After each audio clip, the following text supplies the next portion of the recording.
But if you followed my show last year, I put out a video which was slightly controversial when everyone was anointing or crowning Giannis Antetokounmpo as the next MVP, right? He was going to win his second consecutive MVP award. I say, hold on. Let's pump the brakes here. LeBron James, year in, year out, is by far the most valuable player in the NBA.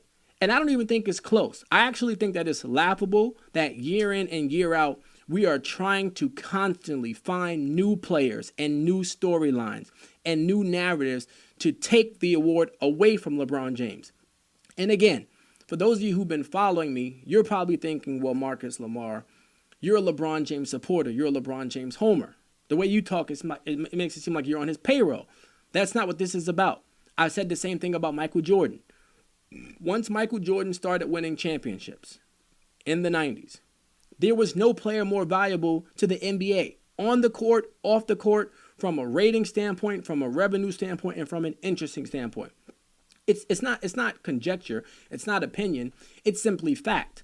It's the same thing with LeBron James. From the moment he took his talent to South Beach, when he sat on that stage and said, I'm taking my talent to South Beach, there's been no player in the league more valuable than LeBron.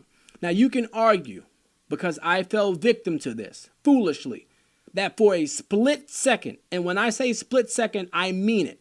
From a split second, Steph Curry briefly had people foolishly convinced that he was the new face of the league and that he was the most valuable player in the league.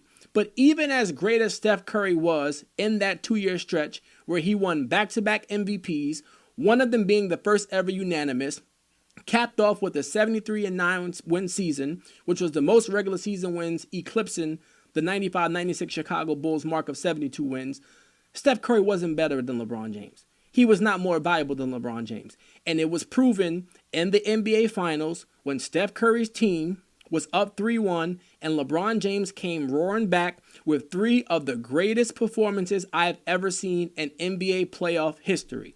Now, with that being said, since the media is too lazy, all right, or since the media is too irresponsible to correctly award the MVP award to LeBron every year, as he rightfully deserves, we need to figure out who we can give it to.